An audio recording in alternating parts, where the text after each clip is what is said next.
Well, hi again, everybody, and welcome to another episode of 100 Yards of Football. Today's Legend show has a little bit of a personal flair for both Vincent Turner and myself. Vincent, our co-host and founder of 100 Yards of Football. Brian LeBel is our producer and engineer today. Thank you, Brian, for all that you did here last minute. But I just want to say, Vincent, this is going to touch both of us in a little bit different way. For obvious reasons, our guest today, the one we're going to talk about, Claude Humphrey, has personal insight with you. Obviously, he's from Memphis. You are as well. So there are some folks that you know that know him, and areas where he basically romped around as a young man are the same places where you did as well. So there's some insight there. And then I got a chance to interview Claude during his Hall of Fame induction, that time in between when you find out that you're going to be elected and when the actual ceremony takes place. So my personal opinion of getting a chance to meet the man, the myth, and the muscle. Gosh, he was an incredible human being. 6'4", 254 pounds. Vincent, this is a guy that had a great influence everywhere that he went. Well, let me say this today. First of all, thank you. Claude Humphrey comes from an area that I was born, which is Memphis, Tennessee. And Memphis is not known for football. Over the course of the years, if you know anything from a sports standpoint, Memphis is known for basketball. But this gentleman today is probably the greatest football player that's came out of the city of Memphis, pound for pound. And I'm so happy today and so honored that we're talking about Claude Humphrey because he's a native Memphian. And when I think about Claude Humphrey, I think about all the other great individuals out of Memphis, Tennessee. And it's an honor, it's a pleasure, and I'm very excited today. Let's go. The 901 is in the house. Back to you, Harp. Well, Claude B. Humphrey was born on June 29th, 1944, so he's a baby boomer. As a young man, he's 6'4", right? And when he went into high school, he was probably weighing about 220, maybe, but a big human being, big, strong guy. Dosey and Millie Ann were his parents. He was one of 4 children and gives a lot of credit. He certainly did during the Hall of Fame induction to his family life, what it was like growing up in Memphis. And my first story of him is he was running an errand for Mama, going to get some cornmeal and some baking powder. And he goes by Leicester High School. And so I don't believe he was in high school yet, but he watches the team scrimmage. He may have put his hands on the fence for just a few moments to be able to watch. And there was that separation between him and the track and the high school field. And he watches him play. And one of the coaches sees this mammoth human being and probably thought it was an adult. And once he walks close by and sees that it's a young man, he goes, hey kid, you want to play? And the young man says, I have to run an errand for my mom. I don't think I can do that. He goes, you take care of that errand and then go ask your mom if you can come back, and I'll help work with you if you'd like to learn how to play football. So he does. He gets the food. He goes back home. He asks mom if he can play. And mom says, if you're late for dinner, you're not going to eat. So he goes and he learns for a little while. And then before it gets too dark, he ends up going home. But that was his first experience. He had a great high school one, obviously football, basketball. He was a great track athlete. He could run. He could throw the shot, and we'll talk about that. He meets his love of his life, Sandra. His wife is junior year of high school, so a lot of great things going on with Claude Humphrey early on in his life. Well, you just mentioned he was a tremendous athlete at Leicester High School over in the Bay Hampton area, the same area that's one Penny Hardaway is from. And think about this, how good he was as an athlete. He was like ranked 3rd in the state in the low hurdles. He was an outstanding basketball player. Leicester High School finished runner-up in the state back-to-back years, his junior and senior years. And then he held the shot put state record in the state for several years, was broken after he left. But my first knowledge of Claude Humphrey was when he was with that Tennessee State team in 1966. And I tell the story where my father used to take me and my sister to see a Tennessee State game, whether it was in Nashville, whether it was in Memphis. And we went to Nashville, November the 24th, 1966, and saw a Tennessee State team that beat Kentucky State 83-0. And when I was 6 years old, I knew the game of football. I had knowledge. And I saw this guy, as you saw, number 75, making tackle after tackle. And I always put my soul and heart and say that was the greatest football team I ever seen up close and personal. I don't mean no respect to the University of Alabama, that 66 team that had Ken Stabler and Ray Perkins. No disrespect to Mr. Mike McCoy and the Notre Dame Fighting Irish that won the national championship that year. And no disrespect to Michigan State that had Bubba Smith, Gene Washington, and Jimmy Ray. But if you go back and look at that Tennessee State team, 22 players in over a 3-year period was drafted in the National Football League. And that young man was a junior on that football team, and that team was outstanding. And I knew then from Mr. Humphrey, the skill set, he was dominant that day. The speed, the power, the durability, reliable, aggressive. I knew I was seeing a star. And when you think about all the football players that came out of the city of Memphis, and there's been some good ones, from Keith Simpson to Eric Harris, to Barry Wilburn, Super Bowl champion with the Washington Redskins, to Willie Fry that played at Notre Dame, to Ronnie Skinner at Christian Brothers High School, to Carlton Peoples and Mark Studaway from my high school. It's been some super football players. But this gentleman right here is the best that's ever came out of the city of Memphis. And I'm so proud today because, as I mentioned earlier, when you talk about Memphis, we don't talk in the realms of football like where you from, Harper, out there in the state of California, or out there in South Beach in Miami, or in the state of Alabama. But one thing that gentleman represented well out of high school and when he got to Tennessee State. And when you look at it overall, his college career at Tennessee State team lost only 2 games in 2 seasons back in 65 and 66. But what I'm most of all proud about Mr. Claude Humphrey today, nobody had a bad word to say about him. And that's what the 901 is about. That's what we about from Memphis. We honest. We try to be really respectable. And I think, as I turn it back over to you, Hawk, he came to the Atlanta Falcons organization, and I asked you before the show today, what kind of person was Claude Humphrey? And when I was doing my research tonight, from his high school people he played with, to the people at Tennessee State University, to Rankin Smith, former on the Atlanta Falcons, you know one word they said about Mr. Claude Humphrey? He was a quiet leader, but well respected. Back to you, Hawk. Well, you look at that picture that Brian put up there, and you see the 2 guys in the background. They don't have their number on their helmet. That makes them look even bigger because the size of the numbers are enormous compared to what you should normally see in that era. Gosh, just a huge dude, small waist. He was fast, strong. He played with 2 All-Americans, Charlie Parker and Richard Jones, on the basketball team. And you mentioned that twice they went to the state championship. They were runners-up, so they end up going to the finals and losing a couple of those years. A little humility there, I would imagine. But he gives credit to his high school football coach. Is it Herman O'Neill that toughened him up? A gentle giant, yes, in many respects, but he needed to get meaner. And Herman's job was to do that. And it wasn't that he needed to be an angry, terrible person off the field, but they wanted to make him a little bit more of an aggressive player. And it worked. And Claude gives a lot of credit to his coach for doing that, for pushing him, for getting more out of him than what he would normally have gotten otherwise. But just, that's a Tennessee State picture. Imagine how much he intimidated a bunch of other guys at the high school level. My goodness. And then the recruiting process, Eddie Robinson wanted him there in Grambling. He wanted to bring him to Louisiana.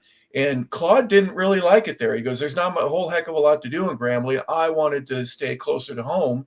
And so he ends up going to Tennessee State. Vincent, do you have any insight on that? I mean, that's a big decision to make back in those days, to be able to say, no, I want to pick. I'm going to choose. I'm going to select what's best for me. And I think staying in this great state of Tennessee, that was a big difference maker for Claude.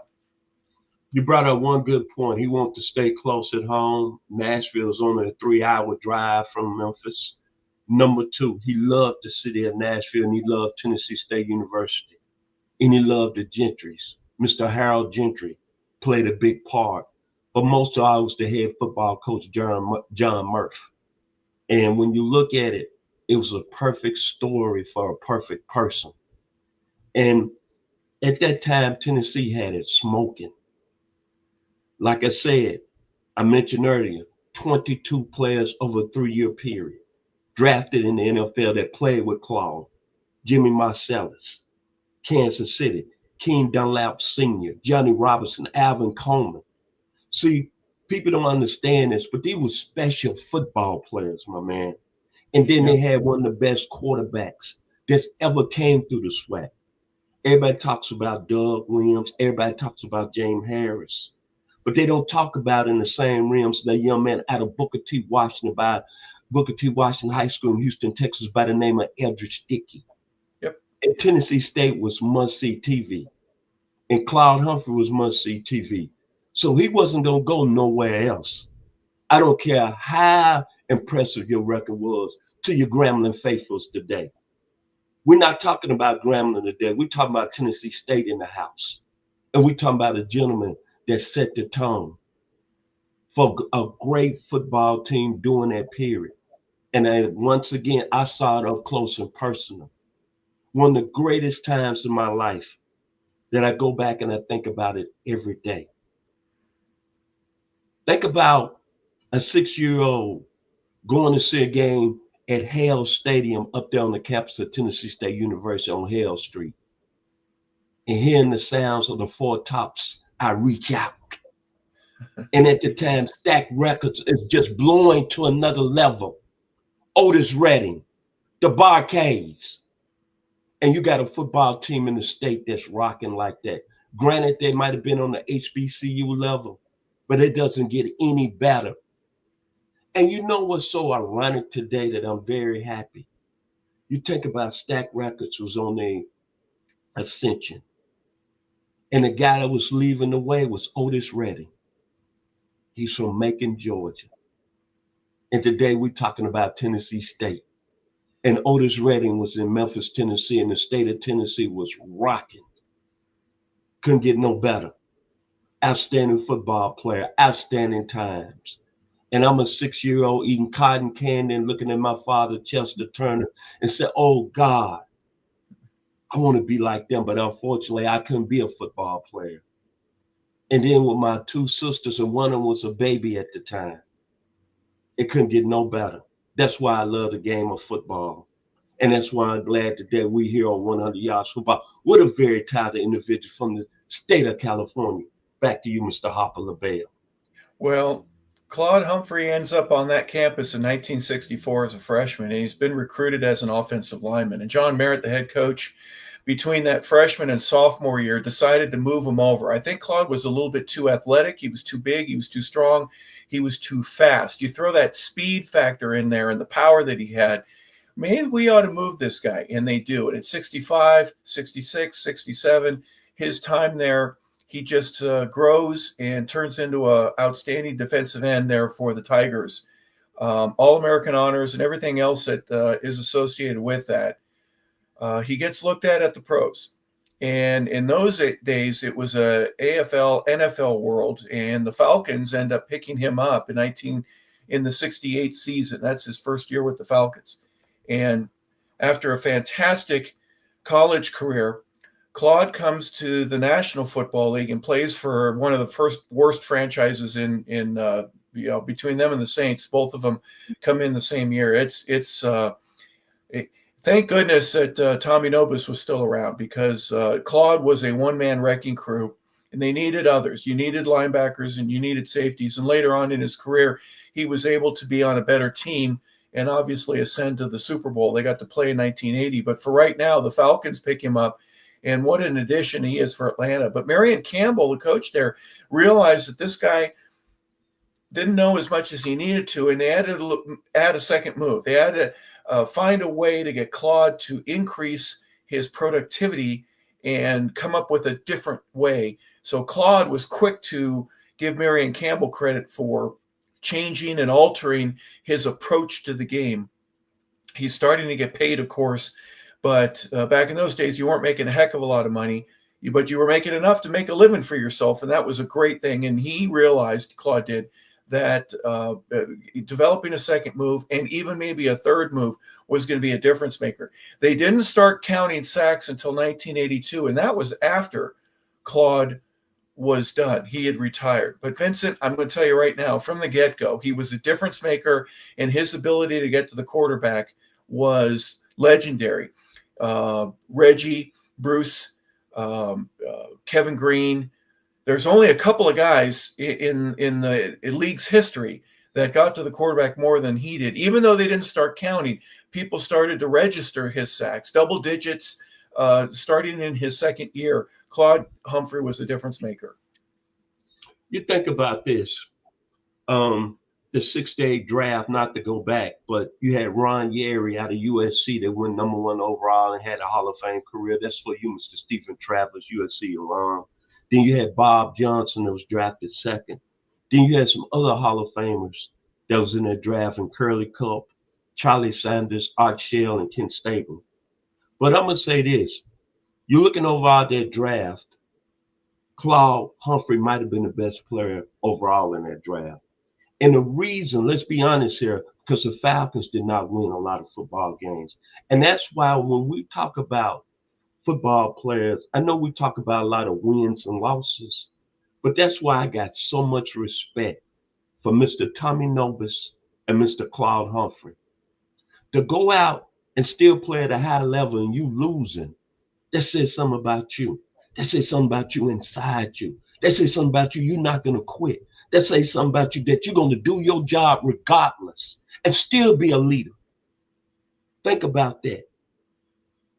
Let that stick in your mind for 1 second. That's what I call relentless. That's what I call having a special spirit in your heart. You losing week in, week out, season, and you still able to perform at a high level. And you still one of the best football players at that position. And we talk about Deacon Jones, we talk about Carl Eller, we talk about L.C. Greenwood, we talk about Bruce Smith, we even talk about another former Falcon great, John Abraham, that you're going to have on the show in a couple of weeks. But they won at some point of their career. Claude Humphrey didn't. And he still performed at a high level. And I think when they finally made the sacks official, I think he ended up with what? Between 122 and 130 for his career.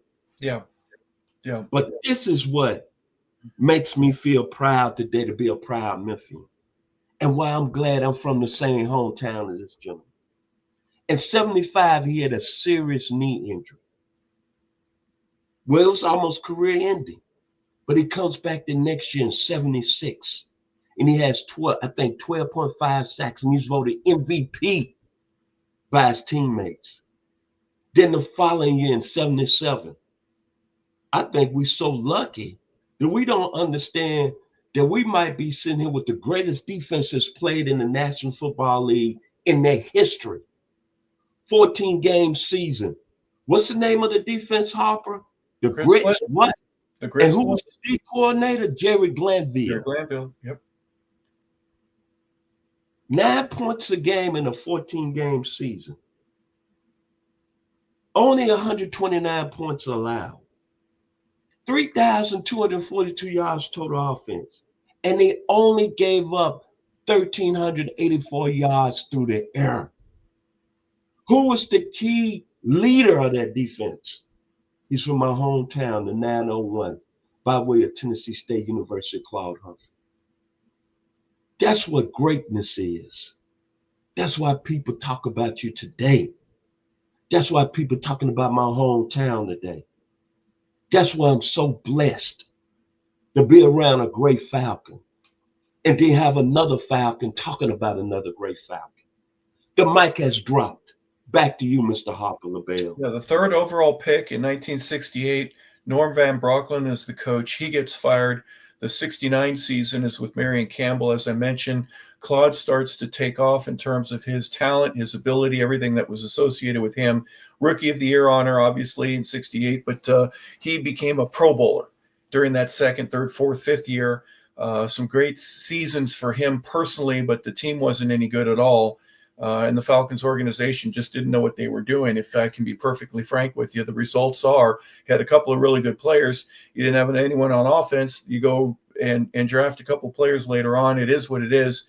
But Claude Humphrey was definitely a mainstay in terms of the Atlanta defense. He goes on to Philadelphia, plays with the Eagles. Dick Vermeil after that surgery, and he gives is it Byron Funk, the surgeon that helps repair his knee. There was a time there where there was some real issues with knee injuries. And if you look at the scars that a lot of these players will have that go from the middle of the thigh all the way down to the middle of the calf area.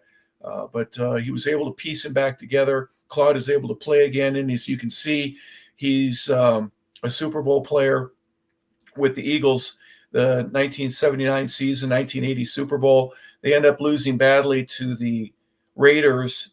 And that was a team that the Falcons had just gotten better. They lose to the Falcons end up losing to the Cowboys. The Cowboys go up to Philadelphia. They lose badly to the Eagles, and then the Eagles lose badly to the Raiders.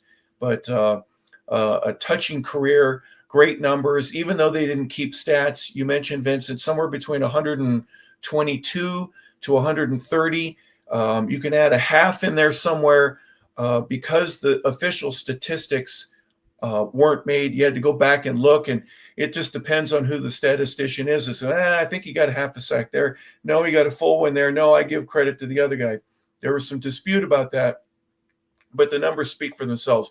He retired as probably the top sack leader at that time, and then Reggie, and as I mentioned, Bruce Smith and Kevin Green, etc. They come on a little bit later, but Claude Humphrey was a leader. He was a Pro Bowler. He's in the Ring of Honor here with the Atlanta Falcons. He was a Pro Bowl first teamer 3 separate years, first team 5 years, excuse me. And then he ends up getting the call to Canton. And real quick, Vincent, just your thoughts about, in my opinion, it's a little late. I'm glad he got it. He was a member as a senior representative, not as an active player. So unfortunately, the career with Atlanta really slowed down the progress there. The rest of the writers, it took them a while to figure it out. But I'm glad that they did before he passed, because that to me is one of the great disservices that the league has done. Ken Stabler being the guy that I always point to. Why would you wait till after the guy passes before you include him in enshrinement? Claude's definitely deserving of it. You look at the pictures that Brian put up there. What an amazing career. He's a little long in tooth, but he was finally given his acclamation, and the awards were given to him. Vincent, your final thoughts here about Claude. And even though it's a late induction, they put him in before he passed away. Well, I'm going to say this. His time in Philadelphia, just ask Dick Vermeil about him. Just go read some comments about what Ron Jaworski said about him. Love the man. His teammate Harold Carmichael. But I'm going to tell you this. Looking at that picture, I feel proud. I feel honored. To the National Football League, I think you're very disrespectful. When you look at Claude Humphrey and you look at his career, what's the difference in him and Deacon Jones? What's the difference in him and Carl Eller? What's the difference in him and Reggie White? I think when you play at a level, when you get to the National Football League, and Harper, you can help me out because you played at that high level, is that the word I hear is the big C, consistent. On a losing team. I hate to say it, but I don't mean no disrespect to the Atlanta Falcons, but back during that time, the Falcons didn't win a lot of football games. But this guy still performed at a high level. Him and Mr. Tommy Nobis. I want to give Mr. Nobis respect today, too, who should be in the Hall of Fame. But when I look at this picture, I'm very proud today. We're doing this great video on Mr. Humphrey. I'm very proud. Your son is doing an excellent job producing today. And you've done an excellent job as leading the charge and letting me be who I am today to talk about Claude Humphrey. Because he's a super human being and was a super football player. On December the 3rd, 2021, we lost a great individual. And we lost the best football player that ever played high school football in the city of Memphis. And I was honored to see him play, and I was 6 years old. And I'll be 65 in July. And it's a blessing today to be talking about Claude Humphrey. So I'm honored today that we give him respect, we give him his flowers, and to his family back there in the 901, much love. And my final words about Mr. Claude Humphrey, as the great legendary music writer, at Stack Records, Mr. David Porter, Mr. Claude Humphrey, I'm a soul man. Back to you, Mr. Harper LeBel. Well, there's plenty of soul that Claude Humphrey was able to exude out of himself and into his game, his career, and the All-American status that he had at Tennessee State, the All-Pro status that he had between the Falcons and the Eagles in the National Football League. And finally, in 2014, what a great year for him. He was enshrined into the National Football League Hall of Fame. He was a Defensive Rookie of the Year. He was a first-team Pro Bowler 5 times. He was a second-team Pro Bowler 3 additional times. He goes to the Pro Bowl 6 times. He's in the Falcon Ring of Honor. So we want to honor him. He was born, as I mentioned earlier, on June 29th, 1944. He passed from us on December 3rd, 2021. So we salute Claude Humphrey for his service to the National Football League, to the NCAA, college football, and for all the high school, college, and pro football Hall of Fames that he was inducted into. We want to say thank you, Claude, for a well-done job. We appreciate everything that you were able to do as a gentle giant and as a person that has the utmost of respect from all of his peers.